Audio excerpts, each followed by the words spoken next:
Zee 24 तास एक पाऊल पुढे। वर्षा कारवाईला दिलेल्या स्थगितीमुळे राष्ट्रवादी विरुद्ध आयुक्त असा संघर्ष मिटला असं वाटत असतानाच आयुक्तांनी अनेक बेकायदेशीर कामांना घातलेला आळा, प्रत्येक कामात कायदेशीर बाबी तपासण्याचा चंग यामुळे अनेक कामं होत नसल्याचा आरोप राष्ट्रवादीच्या नगरसेवकांकडून केला जातोय। त्यामुळे आता नगरसेवक आणि आयुक्त श्रीकर परदेशी यांच्यातील संघर्षाचा दुसरा अंक सुरू झालाय।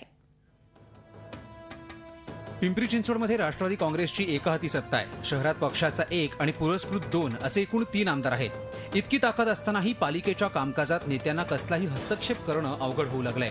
आयुक्त श्रीकर परदेशी यांनी अनेक बेकायदेशीर कामं थांबवली आहेत। उद्यान दुरुस्तीचे ठेके असो किंवा इतर कोणतेही ठेके, सर्व बाबी तपासूनच ते काम करतायत। त्यामुळे शहरातील बरीच कामं होत नसल्याचा आरोप राष्ट्रवादी काँग्रेसच्या नेत्यांनी केलाय।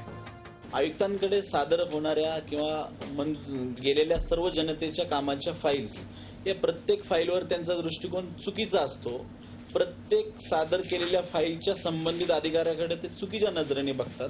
संबंधित असलेला अधिकारी दोषीच आहे, त्यामुळे त्या फाईलवर चुकीच्या पद्धतीने त्यांचे आक्षेप लिहिले जातात आणि अशा पद्धतीने काम करण्याचा जो त्यांचा रोग आहे तो चुकीचा आहे, कारण हे टीमवर्क आहे। टीमवर्क हे मिळून होत असतं। आयुक्तांनी अनधिकृत बांधकामांविरोधात केलेल्या कारवाईमुळे अनेक जण त्यांच्यावर नाराज होते, पण त्यावर स्थगिती आल्यानं राष्ट्रवादी काँग्रेस आणि आयुक्त यांच्यातील संघर्ष कमी होईल असा समज होता। पण परदेशींनी प्रत्येक कामात कायदेशीर बाबी तपासण्याचा चंगच बांधल्यानं अनेक कामांचा वेग मंदावलाय, ज्यामुळे राष्ट्रवादीच्या अनेक नेत्यांचे धाबे दणाणलेत। निवडणुकीत त्याचा फटका बसेल या भीतीनं आयुक्तांवर आता या नेत्यांकडून आक्रमक पद्धतीनं टीका होऊ लागली आहे।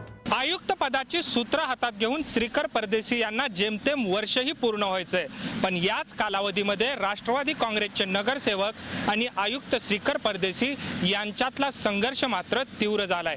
जसजशी निवडणूक जवळ येईल तसतसा हा संघर्ष आणखी चिघळण्याची शक्यता अधिक आहे। झी 24 ताससाठी व्हिडिओ जर्नलिस्ट अमोल धर्माधिकारीसह कैलास पुरी, पिंपरी चिंचवड। झी 24 तास एक पाऊल पुढे।